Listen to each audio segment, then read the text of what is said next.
하나님의 말씀은 다니엘서 1장 1절로 7절까지입니다.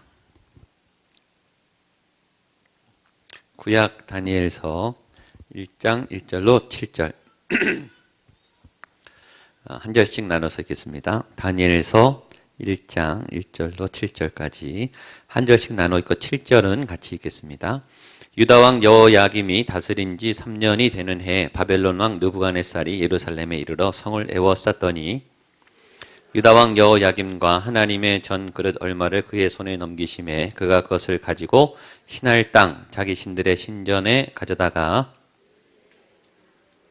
왕이 환관장 아스부나스에게 말하여 이스라엘 자손 중에서 왕족과 귀족 몇 사람 곧 흠이 없고 용모가 아름다우며 모든 지혜를 통찰하며 지식에 통달하며 학문에 익숙하여 왕국에 설만한 소년을 데려오게 하였고 그들에게 갈대아 사람의 학문과 언어를 가르치게 또 왕이 지정하여 그들에게 왕의 음식과 그가 마시는 포도주에서 날마다 쓸 것을 주어 3년을 기르게 하였으니 그 후에 그들은 왕 앞에 서게 될 것이더라.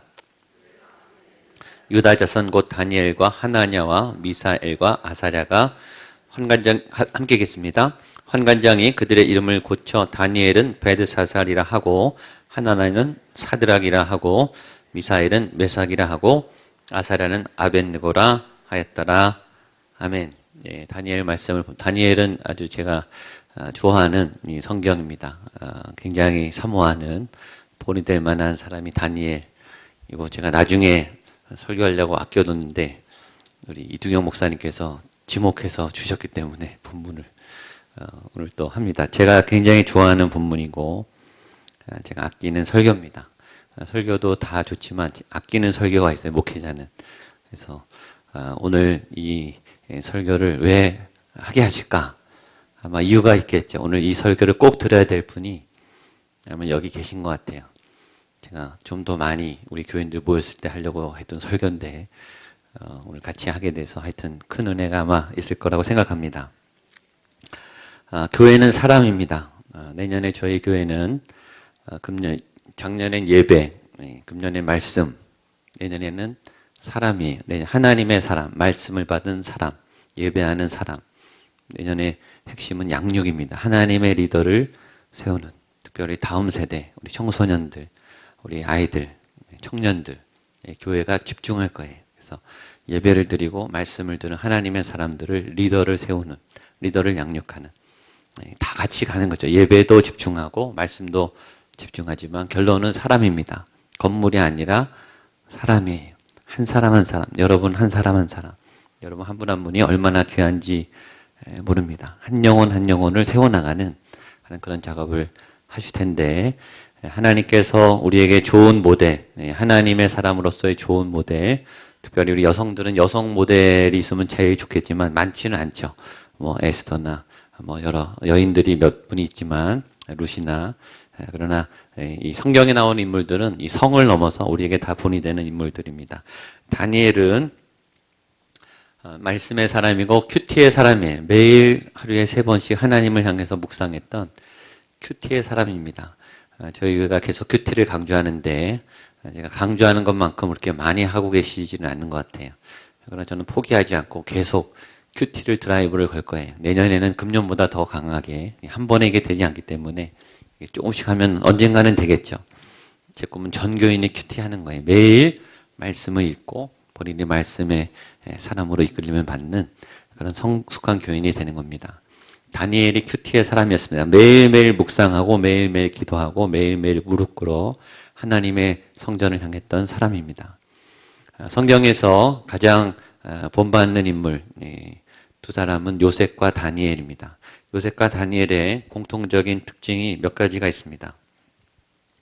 첫 번째는 요셉과 다니엘은 성경에서 나오는 모든 인물 중에 자존감이 제일 높은 두 사람이라고 할 수 있습니다. 왜냐하면 실수가 별로 나오지 않습니다. 모세도 실수하고 다윗도 실수하고 아브라함도 실수하고 베드로도 실수해요. 성경에 나오는 굉장히 많은 인물들이 다 넘어집니다. 큰 실수를 해요. 보통 실수가 아니라 치명적인 실수를 해요. 베드로도 치명적인 실수를 하고 아브라함도 아내를 팔아버리는 치명적 실수를 하고 다윗은 뭐 살인에다가 어마어마한 죄를 범하죠. 요셉과 다니엘은 한 번도 없어요. 그만큼 믿음이 견고한 사람들이에요. 흠잡을 데가 없어요. 뭐 실수를 하니 도무지. 그래서 처음에 굉장히 얄미워요. 뭐 이런 사람들이 있나? 뭐 이런 대단한 인물들이 있나? 타고난 사람들인가? 어떻게 이렇게 넘어지지 않을 수가 있는가? 이 어린 나이에, 이 젊음의 때에 혈기를 부리지 않고 충동에 사로잡히지 않은 굉장히 완벽에 가까운 예수님을 닮아가는 굉장히 이상적인 두 인물입니다. 두 번째, 두 사람 다 제국의 수상이었어요. 한 나라의 수상이 국무총리가 아니라 제국의 수상이에요. 그 여러 나라들을 합친 그 고대 근동의 애굽의 수상이었고 바벨론의 최고 전성기의 수상이었어요. 그러니까 왕 빼고는 탑리더죠. 굉장히 인간이 올라갈 수 있는, 왕은 태어나서 존재로 되는 거기 때문에 쿠데타가 아닌 이상 왕이 될 수 없는데 하여튼 노력으로 능력으로 갈 수 있는 인간의 최고치를 올라갔어요. 사회적인 명성과 권력과 부와 존경을 받는 그런 인간적인 면에 볼 때도 일반 사람들이 감히 범할 수 없는 최고의 높은 권력과 상류층 생활을 했던 사람들입니다. 세 번째, 누구보다 많은 공격을 받은 사람들입니다. 굉장히 많은. 그 높은 자리에 있는 것은 쉬운 게 아니에요. 그렇죠? 언제든지 그 자리를 누구나 노리기 때문에 계속 음모와 배신과 루머와 정치적인 공략과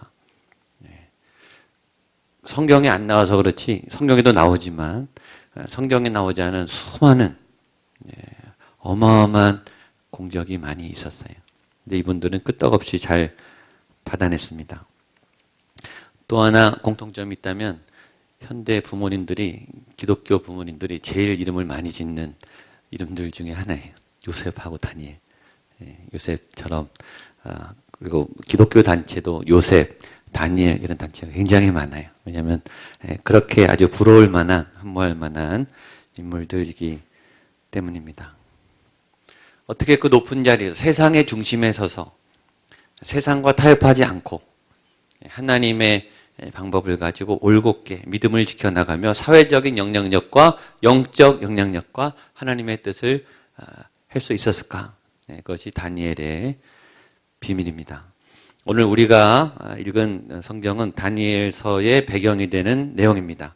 시대적 배경은 알겠지만 북이스라엘은 벌써 넘어갔어요. 아수르에게 넘어갔고 지금 바벨론, 남유다 멸망 직전에 이 바벨론이 몇 차례 침공을 하는데 이 다니엘은 1차 침공 때 포로로 잡혀간 사람입니다. 그리고 멸망 후에 활동했던 그런 선지자라고 볼 수 있습니다.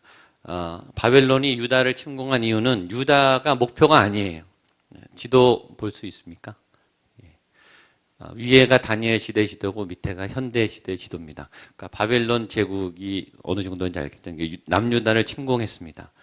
그러니까 여러분도 알겠지만 이스라엘이 저쪽 그 지중해 연안에 돼 있습니다. 전략적 요충지에 알겠지만 이스라엘은 세 개 대륙에 걸쳐 있습니다. 아프리카와 아시아와 유럽. 그러니까 어떤 강대국도 거기가 다 통로가 되는. 그러니까 모든 강대국이 노리는 지역이. 그래서 지금 이스라엘도 계속 싸움이 있는 거예요. 전 세계로 볼 때 가장 중요한 전략적 요충지가 이스라엘입니다. 선교적으로 보면 제일 좋아요. 복음이 들어갔을 때 전 세계로 제일 빨리 퍼질 수 있는 데가 바로 여기예요. 아시아 대륙, 유럽 대륙, 아프리카 대륙을 퍼져나갈 수 있는, 그래서 저는 이스라엘이라고 생각해요. 그 중에 하나가 이유가 있을 거예요. 그러니까 이제 원래 바벨론의 목적은 아프리카예요. 아프리카를 치러 들어가야 되는데 유다가 통로니까 유다를 쳐 들어온 거죠. 유다는 별로 목적도 아니에요. 이집트와 아프리카를 먹으려고 하는 이 바벨론 느부갓네살의 이 야망으로 이제 발판을 잇고 침공이 된 겁니다. 이때 다니엘이 활약을 하게 돼요. 근데 다니엘의 경력을 보면 놀라지 않을 수 없습니다. 제가 새벽 예배 또 몇 번의 얘기를 했는데 다니엘이 굉장히 오래 60여 년을 수상 자리에 있었습니다. 그 60여 년 동안에 수상 자리에 있는 동안에 왕이 7번 바뀌었어요. 여러분 지금 우리나라에 아시죠? 대통령 재임 기간에도 국무총리가 몇 번 바뀌지 않습니까? 한 왕 밑에 몇 년 동안에도 수상이 몇 번 바뀌어요. 그게 보통이에요. 그렇죠? 근데 이 사람은 총리를 왕을 7번 바꾸는 동안 꿈쩍도 안 했어요. 얼마나 대단한 인물입니까? 왕이 바뀌었는데 그것도 7번 바뀌었어요. 왕이. 이 사람은 계속 혼자 수상해. 왕보다 더 사실은 탁월한 거죠. 이런 역사상이 없어요. 이건 상식적으로 말이 안 돼요. 정권이 바뀌면 내각이 다 바뀌잖아요. 그렇죠? 근데 다니엘은 왕이 아무리 바뀌어도 다니엘은 그 자리에 계속 있는 거예요. 그 다음에 7왕이 바뀌었을 뿐만 아니라 왕조가 2번 바뀌었어요. 바벨론이 망하고 페르시아로 넘어갔어요. 근데 페르시아 때도 수상을 한 거예요. 이거는 있을 수 없죠. 완전히 민족이 다른, 그렇죠? 이 근원이 다른 새로운 민족이, 왕조가 새로 바뀌었는데도 다니엘은 거기에 그 자리에 있었다라는 거죠. 그러니까 그만큼 뛰어난 사람이에요. 그만큼 이 보통 인물이 아닌, 역사적으로 봐도 전무후무한 그런 경력을 가진 위대한 하나님의 사람이에요. 이게 하나님의 사람이에요. 하나님의 사람이 이 정도였습니다. 그러니까 굉장하죠. 우리 교회에 나온 우리 자녀들이 이런 세대가 나오기를 축복합니다. 이런 꿈을 꾸세요. 하나님 정말 실력 있는, 능력 있는 인격과 성품이 출중한 하나님의 종들이 나오기를 원합니다. 우리의 교회에서 이런 자녀들이 생겨나서 시대를 이끌고 사회를 이끌고 문화를 이끌고 이 변하는 역사를 이끄는 그런 위대한 인물이 이 구리 땅에 나오기를 축복합니다. 꿈을 꾸세요. 희망을 가지세요. 자, 다니엘이 어떻게 했는가? 다니엘의 배경이 나오는데 처음에 다니엘을 굉장히 힘들게 하는 몇 가지 상황이 있습니다. 첫 번째는 매임입니다. 매임, 포로됨입니다. 1절, 2절 말씀을 같이 보겠습니다. 시작. 유다왕 여호야김이 다스린 지 3년이 되는 해에 바벨론 왕 느부갓네살이 예루살렘에 이르러 성을 에워쌌더니 주께서 유다왕 여호야김과 하나님의 전그릇 얼마나 그의 손에 넘기심에 그것을 가지고 자기 신들의 신전에 가져다가 그 신들의 보물창고에 두었더라. 쉽게 말하면 느부갓네살이 바벨론 왕이 이 유다를 침략해서 다 뺏어갔더라. 그 얘기예요. 침략해서 빼었더라. 포로가 된 거예요. 우리를 무너뜨리게 하는 것은 포로됨이에요. 정복을 당한 거죠. 묶임을 당한 거예요. 압도당한 거예요. 뭐에 끌려다니는 거예요. 뭐에 끌려다니면 자유롭지 못해요. 우리를 자유롭지 못하게 하는, 우리를 믿음 생활하지 못하게 하는, 우리가 마음껏 복음의 신앙의 삶을 살지 못하게 하는 강한 묶임이 있어요. 그게 남편일 수도 있습니다. 경제적인 부분일 수도 있어요. 건강일 수도 있어요. 직장 생활일 수도 있어요. 자녀일 수도 있어요. 그 어떤 것에 매이면 하나님께 바로 나아갈 수 없어요. 그리고 우리는 항상 매여 있어요. 이게 풀릴 때까지 기다리다가는 세월 다 가요. 돈의 문제가 해결되면 자녀의 문제가 걸리고 자녀의 문제가 해결되면 건강의 문제가 걸려요. 이게 계속 줄을 타고 옵니다. 항상 묶여 있어요. 이거 해결하기까지 기다리지 마세요. 묶여 있는 분은 계속 묶여 있습니다. 이게 끝나면 또 다른 게 묶습니다. 우리를 꼼짝 못하게 묶어요. 이게 해결되면 다 될 것 같아요. 근데 되지 않아요. 다른 것에 또 매입니다. 묶임은 핑계예요. 언제나 매여 있게 됩니다. 이 묶임이 풀어지기를 주님으로 축복합니다. 그러나 이 묶임을 초월해서 하나님의 일을 뚫어서 그래서 브레이크드로 돌파하는 게 굉장히 중요해요. 이 묶임을 넘어서 그냥 일단 시작하는 거예요. 묶여 있지만 다니엘은 포로로부터 시작한 거예요. 이건 좋은 핑계죠. 내가 포로인데 무엇을 하겠습니까? 내가 잡혀갔는데 우리나라는 망했는데 우리의 나라의 주권은 없는데 내가 무슨 일을 하겠습니까? 내가 아무리 외친들, 내가 아무리 혼자서 싸움을 한들 무슨 소용이 있겠습니까? 제국이 덮쳤는데 이 나라가 망했는데 국권이 무너졌는데 나라의 종교가 다 뺏겼는데 내가 하나님을 예배한들 무슨 소용이 있겠습니까? 그 외침은 힘이 없죠.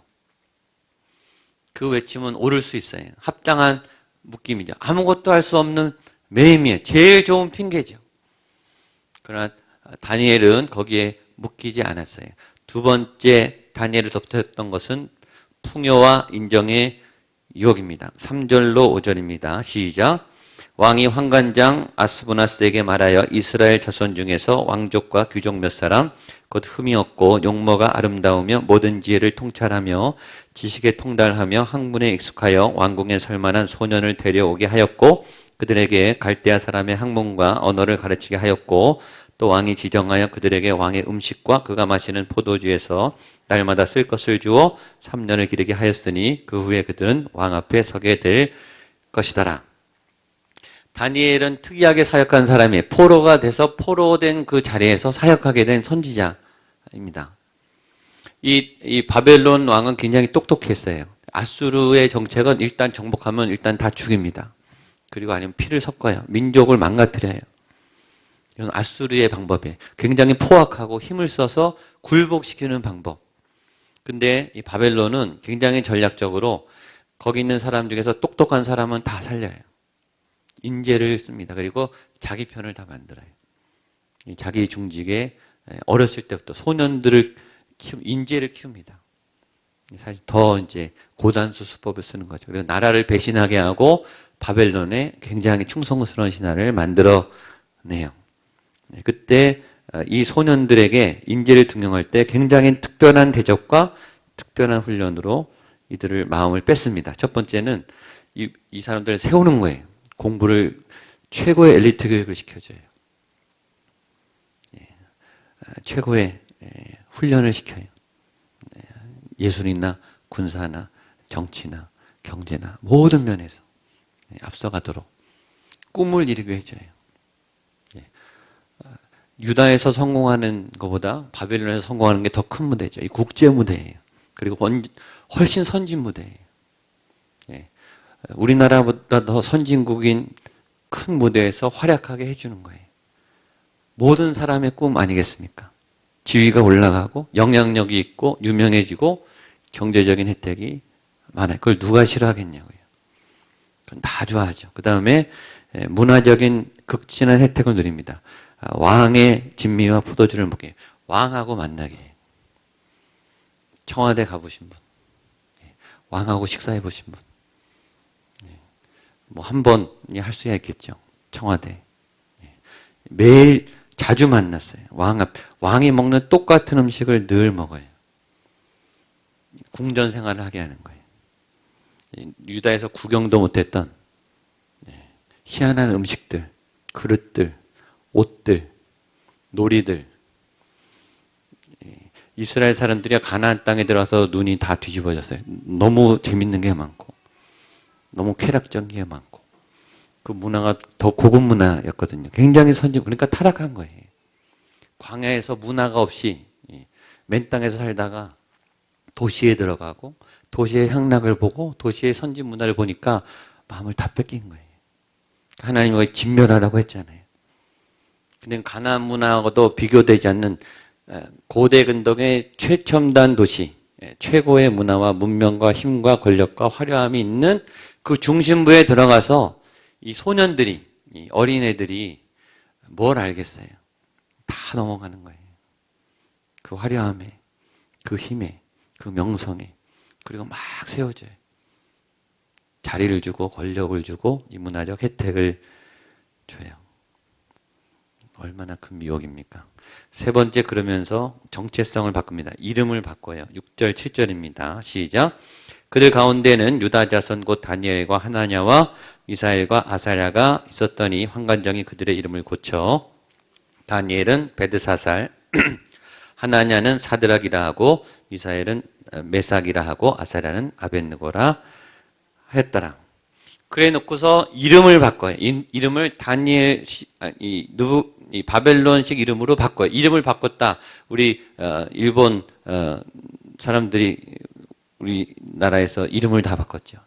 이름을 바꿨다는 것은 큰 의미가 있어요. 이름은 정체성, 존재감을 바꾼다는 거예요. 뿌리를 바꾸겠다는 거예요. 너가 이제 이스라엘이 아니고 유다 사람이 아니고 하나님의 백성이 아니라 세상에 바벨론 우상을 섬기는 그런 백성으로 본질을 바꾸겠다라는 뜻입니다. 다니엘은 베드사살의, 벨은 술의 신입니다. 베드사살의 이름의 뜻은 술의 신이여 생명을 보존하소서. 술을 찬양하는 이름이에요. 술이여 영광을 받으소서. 그 뜻입니다. 이름을 바꿔요. 원래 다니엘의 이름은 하나님의 주권이라는 뜻이에요. 하나님이 통치하십니다. 내 인생은 하나님이 주관하십니다. 그런데 술이여 내 생명을 지켜주소서. 그 이름을 바꾸는 거예요. 정체성을 변질시켜요. 어떻게? 묶어놓고 잡아놓고 어떻게?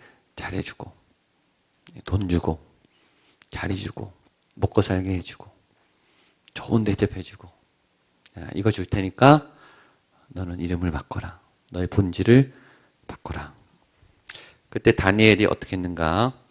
다니엘이 잘한 것은 뜻을 정했습니다. 우리 안 읽었지만 8절 보겠습니다. 8절 시작.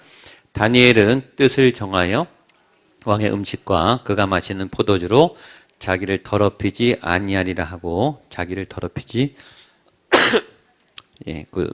거기 밑줄 치세요. 다니엘은 뜻을 정하여 밑줄을 치십시오. 이미 결정했다는 거예요. 신앙은 결정이에요. 하는 거 봐서가 아니라 상황 봐서가 아니라 신앙은 결정이에요. 헌신은 결정이에요. 사역은 미리 결정하는 거예요. 믿음은 미리 믿는 거예요. 그리고 내가 의지했던 모든 것들을 버리기로 이미 결정한 거예요. 고난이 와도 환난이 와도 시험이 와도 미혹이 와도 내가 내 자리를 뺏겨도 손해를 봐도 하겠다. 결정을 한 거예요. 느부갓네살의 입장에서 볼 때 왕은 호의를 베푼 거예요. 죽일 수 있는 포로를 세워줬어요. 굉장히 많은 경제적 지원을 해줬어요. 세상은 굉장히 계산적이에요. 인풋이 있으면 아웃풋을 뽑아내는 거예요. 투자를 했으면 그 몇 배를 뽑아내려고 투자를 하는 거예요. 괜히 투자하는 게 아니에요. 왜 인재들을 뽑아서 최고의 엘리트 교육을 시킨 그 돈이 얼마나 많이 들어갔겠어요. 그 지원비가 얼마나 많이 들어갔겠어요. 그러나 그것보다 훨씬 더 많은 수익을 창출하려고 지원한 거죠. 그런데 다니엘이 그걸 노한 거예요. 뜻을 정하여 그 노를 했다는 말이 얼마나 무서운 말인지 다니엘은 알아요. 그러나 뜻을 정하여 받지 않기로 합니다. 왜 안 했냐면 다니엘에게 왔던 그 음식들은 다 우상의 제물이기 때문이에요. 하나님께서 구약에 먹지 말라고 한 그 더러운 음식들, 우상의 제단 앞에 바쳤던 그 음식들이 왔기 때문에 다니엘이 뜻을 정해서 우상 앞에 드려진 제물은 나는 안 먹겠다라고 뜻을 정한 거예요. 거기서 믿음은 시작하는 거예요. 뭘 하기 전에 미리 결정하는 거예요. 내년에 어떻게 될까? 하는 거 봐서. 나는 어떤 사역을 할까? 교회 상황 봐서. 내년에 내가 어떤 직장을 택할까? 눈치 봐서. 이 사회 시대적인, 이 경제적인 분위기를 봐서. 그게 아니라 하나님 앞에 미리 결정하는 거예요. 미리 결정하세요. 그리고 선포하세요. 하나님의 마음을 따라 가는 것이 하나님의 사람들입니다. 뜻을 정하면 어떻게 되는가? 도움의 길이 열려요. 도움의 길이 열리고 뜻을 정하는 게 아니에요. 뜻을 정해야 도움이 열리는 거예요. 믿음으로 결정해야 하나님이 그 다음에 도와주시는 거예요. 주일날 얘기했죠. 예수님이 가라. 아직 눈이 멀었는데 장님이 나병이 아직 안 났는데 가라. 일단 간 거예요. 가면 가다가 도움이 열리는 거예요. 그게 믿음이에요. 확인하고 가는 건 믿음이 아니에요. 다 알고 가는 게 무슨 믿음이에요. 그걸 누가 못하냐고요. 다 알고 가는 게 아니에요. 모르지만 뜻을 정하고 가면 도움이 열려요. 9절 보겠습니다. 시작. 하나님이 다니엘로 하여금 환관장에게 은혜와 긍휼을 얻게 하시니라. 그 옆에 돕는 자가 딱 붙습니다. 다니엘을 보호하는, 왜냐하면 다니엘을 하나님이 세워야 되기 때문에 다니엘을 보호해야 되는 거예요. 환관장을 붙여주세요. 그러니까 여러분들은 이렇게 해야 되는 거예요. 믿음의 결정을 한 다음에 이 길을 열어줄, 이 막힌 길을 뚫어줄 도우미를 여러분이 찾아야 돼요. 주변에. 하나님, 내가 이걸 하나님 앞에 바른 길이라고 믿습니다. 그리고 이거를 이렇게 하겠습니다. 그렇다면 나를 도와주십시오. 내가 이런 도움이 필요합니다. 그리고 나는 계속 믿음의 길을 가겠습니다. 라고 선포하면 도움이 생기는 거예요. 그리고 그 도움이 올 것을 믿으셔야 돼요. 믿을 때 찾을 수 있어요. 결정해놓고 안 찾는 분이 있어요. 그리고 입 벌리고 감 떨어지기를 기다리면 안 돼요. 믿은 다음에 도대체 어디 그게 하나님의 응답은 보물찾기라고 했잖아요. 어디 있을지를 기대하세요. 그게 설레는 거예요. 믿음 있는 분들은 설레는 거예요. 저는 벌써부터 막 설레요. 내년에 하나님이 새로운 어떤 분들을 붙여줄까? 새롭게 우리 교회 어떤 일을 할까? 저는 벌써 막 설레요. 하나님이 하실 거니까 저는 알아요. 뭔가를 또 하실 거예요. 어떤 새로운 분들을 세워줄 거예요. 새로운 사역을 막 여실 거예요. 제가 상상도 못했던, 제가 하지 않았던, 제가 이전 20년 동안 해보지 않았던 새로운 목회를 내년에 분명히 하실 거예요. 저는 찾으면 되는 거예요. 그 사람을 찾고 그 사역을 찾고 그 길을 가면 되는 거예요. 그 믿음의 사람들이 해야 될 일이에요. 선포하고 결정한 다음에 찾으세요. 분명히 보물이 숨어 있습니다. 그랬더니 결과가 좋았어요. 14절로 16절까지입니다. 시작. 그가 그들의 말을 따라 열흘 동안 시험하더니 열흘 후에 그들의 얼굴이 더욱 아름답고 살이 더욱 윤택하여 왕의 음식을 먹는 다른 소년들보다 더 좋아 보인지라. 그리하여 감독하는 자가 그들에게 지정된 음식과 마실 포도주를 제하고 채식을 주니라. 채식이 좋다. 이게 아닌 거 아시죠? 채식을 하면 피부 미용에 좋다. 그게 아니라 우상의 음식을 끊고 하나님의 방법을 취했더니 결과가 더 좋아졌더라. 하나님의 것이 세상보다 우수해요. 그걸 여러분이 믿으셔야 돼요. 하나님의 방법이, 하나님의 말씀이, 하나님의 계획이, 하나님께서 교회를 통하시는 그 일들이 사회보다 우수해요. 그걸 여러분도 경험해야 되고 세상에 보여줘야 돼요. 이게 더 우수한 거구나. 이 문화가 더 우수한 거구나.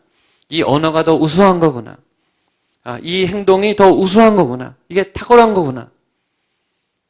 사회에 교회가 눌려 있어요. 세상의 경제력에 교회의 경제력이 눌려 있어요.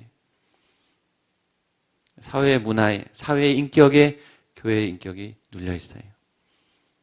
우리는 비교하잖아요. 그러니까 세상에 가면 더 초라해지는 거예요. 세상은 거대해 보이고 세상은 바벨론 같고 부러워하고 따라가기도 벅차고 초라해 보이고 그게 아니라 하나님께도 좋다고 하는 것을 하나님께도 아름답다고 하는 것을 여러분과 우리의 자녀들이 보여주게 되기를 축복합니다. 그 위에 하나님께서 은혜를 더했어요. 17절입니다. 시작. 하나님이 이 네 소년에게 학문을 주시고 모든 서적을 깨닫게 하시고 지혜를 주셨으니 다니엘은 또 모든 환상과 꿈을 깨달아 알더라. 여기 하나님께서 이 소년들에게 세상에 굴복하지 않은 이 소년들에게 세 가지 은혜를 더 주셨어요. 첫 번째는 지식, 두 번째는 지혜, 세 번째는 영성이. 이것이 우리 자녀들에게 부어지게 되기를 축복합니다. 학문하는 능력, 지식, 세상을 따라갈 수 있는 실력. 두 번째는 지혜, 삶의 현장에서 교과서에 없는 순발력, 판단력, 적응력, 위기대처 능력, 그게 지혜예요. 그건 책에 있는 게 아니에요. 그건 몸으로, 경험으로, 감각으로 아는 거예요. 분별력으로 아는 거예요. 하나님이 주신 거죠. 지식과 지혜, 그 위에 영성. 하나님의 징조를 깨닫는, 하나님의 뜻을 살피는, 하나님의 시대를 가늠하는, 하나님의 역사가 뭔지를 볼 수 있는 그런 환상과 꿈과 계시와 지혜의 능력. 이 세 가지가 우리 어머니들에게, 우리 여성들에게, 우리 자녀들에게 부어지기를 축복합니다. 이래서 다니엘이 잘한 거예요. 그럼에도 한 가지 의문사항은 어떻게 이 어린 소년이 젊었을 때 이런 당찬 결론을 내릴 수 있었을까? 10대 후반이나 20대 초반이에요. 이 상황이. 요셉도 마찬가지죠. 보디발의 아내의 유혹을 이겼던 것은 10대 후반이나 20대 초반이에요. 그 혈기가 있는, 그 정욕이 많은 그 청년이 어떻게 이겨낼 수 있었을까? 저는 그 대답을 다니엘서 1장 1절 2절에서 찾았습니다. 같이 한번 보겠습니다. 다니엘서 1장 1절 2절입니다. 시작. 유다왕 여호야김이 다스린 지 3년이 되는 해에 바벨론 왕 느부갓네살이 예루살렘에 이르러 성을 에워쌌더니 주께서 유다왕 여호야김과 하나님의 전 그릇 얼마를 그의 손에 넘기심에 그것을 가지고 신할 땅 자기 신들의 신전에 가져다가 그 신들의 보물창고에 두었더라. 이것이 답입니다. 다니엘과 요셉은 성경에서 자존감이 제일 높은 사람, 건강한 사람, 실수하지 않은 사람, 어떻게 그런 당찬 인생을, 그래 세상에서도 탁월하고 영적으로 탁월한 그런 인물이 될 수 있었는가? 이 두 사람의 공통점이 있어요. 불우한 청소년기를 거쳤다는 겁니다. 불우한 정도가 아니에요. 최악의 청소년기를 겪었습니다. 요셉은 노예로 팔려갔어요. 형제들에게 배신을 당했어요. 여러분, 가족에게 배신을 당했습니다. 가족이 죽이려고 그랬어요. 죽이려다가 봐줘서 노예로 팔아버렸어요. 노예는 쉬운 게 아니에요. 혹독한 노예 생활을 몇 년 하다가 거기서 더 추락해서 감옥 생활을 했어요. 청소년기 때 말이죠. 청소년기는 꿈과 친구들과 공부와 그것하기도 벅찬 인격이 빚어지는 자아 정체성을 회복해야 되는 그런 시기죠. 하나님은 요셉과 다니엘의 인생을 짓밟아 버리셨어요. 청소년기 때. 다니엘 청소년기 때 나라가 짓밟히는 걸 본 거예요. 다니엘은 귀족 가문이에요. 나라의 리더 가문이에요. 그 군대가 쳐들어와서 왕의 눈을 뽑고 이스라엘 귀족들을 다 진멸하는 것을 눈에 앞에서 생생히 봤을 거예요. 그리고 그도 포로로 끌려갔어요. 하나님의 나라가 처참히 무너지는, 인간의 권력이 처절히 무너지는, 인간의 문화가 멸망당하는 철저한 파괴와 고통을 경험했어요. 청소년 시기에 말이죠. 그리고 노예 생활을 했습니다. 둘 다 똑같아요. 참 이상해요. 청소년기에 삶의 끝자락에 절벽에서 인생의 끝을 본 거예요. 인간 역사의 밑바닥을 본 거죠. 인간의 삶의 가장 추악한, 가장 비극적인 그 절망의 끝을 찍고 올라온 거예요. 저는 그래서 더 이상 인간을 의지할 수 없게 된 거예요. 권력을 믿을 수 없게 된 거예요. 사람을 의지하게 않을 수 있는 힘이 그 경험에서 나온 거예요. 하나님만 의지하잖아요. 그러니까 청소년기 때 심각한 방황과 청소년기 때 불우한 것은 저는 이렇게 믿어요. 하나님이 그릇을 크게 키우시는 거예요. 너무 빨리 단정하지 마세요. 청소년기 때 극단을 경험하는, 청소년기 때 굉장히 인생의 끝자락을 경험하는 것은 어떤 교과서보다, 어떤 훈련보다 아주 강력한 하나님의 훈련이에요. 그리고 하나님이 세우십니다. 그래서 요동하지 않는 거예요. 그러니까 고난의 벽을 통과하고 절망의 벽을 어디까지 통과해 봤나. 그보다 약한 거는요, 다 이게 이겨내는 거예요. 노예의 끝바닥, 죄수의 밑바닥보다 약한 거는요, 꿈쩍도 안 하는 거예요. 그걸 해봤기 때문에. 그 사선을 넘어봤기 때문에 담대한 거예요. 배짱이 있는 거죠. 이게 하나님의 사람의 힘입니다. 그래서 때로 우리 자녀들이 거친 경험을 하고 고난을 당하는 것은 우리에는 막 가슴이 너덜너덜해지고 고통스럽지만 그러나 하나님께서 훈련해 주고 계신다.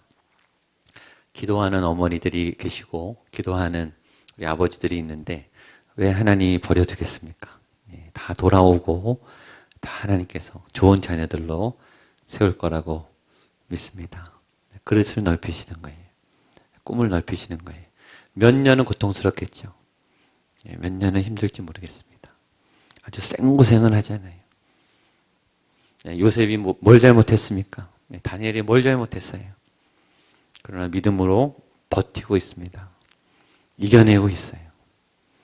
이 사람들도 몸부림을 치면서 올라가려고, 회복하려고 몸부림치고 있죠. 그 위에 하나님의 도우심이에요.